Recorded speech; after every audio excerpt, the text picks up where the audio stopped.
I still remember the way the keys clattered against the floor. Cold, thoughtless, final. I was curled up on the edge of the bed, pain tightening around my abdomen like a fist closing, slowly, deliberately. I told him something was wrong, really wrong.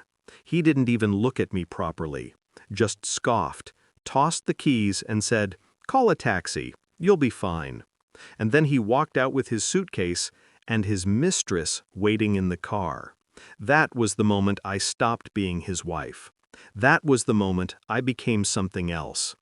Back when love was a language we both spoke. I'm not naive. I remember the days when he made me feel like the center of his gravity. Coffee on the balcony, lazy Sunday hands intertwined. He used to say he felt safe with me. Funny how safety never mattered once he found someone new to impress. We built a life together, or at least I believed we did. But love is a dangerous currency. You don't realize how bankrupt someone is until you see what they do when you're at your weakest. The patterns I tried to ignore. His betrayal didn't arrive as a single confession. It leaked quietly, like poison.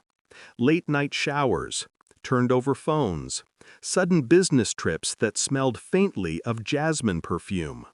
He started buying new shirts and cologne, but never wore any of it for me. The shift was so subtle that I kept telling myself I was imagining it. But the truth doesn't hide forever. One night, his phone lit up. "Can't wait to feel your hands on me again." I didn't scream, I didn't cry, I didn't confront him. I just memorized the pattern of his lies and filed it quietly under evidence. The shift, when pain turned into calculated calm. The night he left me writhing in pain, something inside me snapped. Not violently, not loudly. It was a clean break, a surgical shift. While he was boarding a plane for his weekend getaway, I was being rushed into emergency surgery. But I didn't call a taxi. I called my brother. As the anesthesiologist placed the mask over my face, I made a decision. I would rise from that operating table and take back everything he tried to take from me, quietly, methodically, without mercy. Pain can destroy you, or it can refine you. I chose refinement. The blueprint of his ruin. My brother is a lawyer, a good one, and more importantly, a loyal one. While I lay in a hospital bed with an IV in my arm, he was already pulling financial statements, gathering records, and tracing transactions my husband thought no one would ever see. Here's what I discovered. The house was in my name. The savings account? Mostly my income. The business he bragged about? He used my credit to fund it. And the mistress? He'd been using our money to entertain her. I didn't react. I strategized. First move, freeze joint accounts. Second, remove him from insurance. Third, file for divorce quietly while he was still out of the country with a stack of documented infidelity that would make any judge raise an eyebrow. And then I waited. The climax, when he walked through the door. Hours after his flight landed back home, the door opened.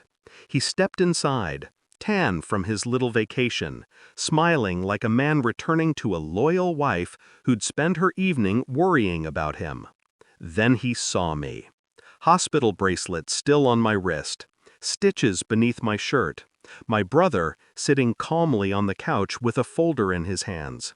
His smile died instantly. What happened?" he stuttered. I looked at him, and for the first time, I felt nothing. Not love, not rage, just clarity. "You left me," I said softly, "in pain, for her." He swallowed, panic rising behind his eyes. My brother slid the folder across the table. "Consider this the beginning of the end," I added.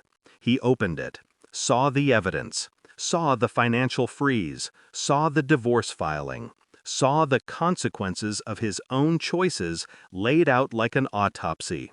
His face drained of color. exactly as I knew it would. "Wait, please, can we talk?" he whispered. "We are," I replied, "for the last time." Resolution. My freedom wasn't loud. It was clean. He left that night with a single bag, and a reality he never expected: the consequences of abandoning the woman who once would have done anything for him. I didn't celebrate. I didn't gloat. I simply breathed. For the first time in a long time, the air didn't taste like betrayal. It tasted like freedom, quiet, earned, and absolute. And as I slid off the hospital bracelet, I realized something. He may have left me in pain, but I walked away with power. A fair trade, if you ask me.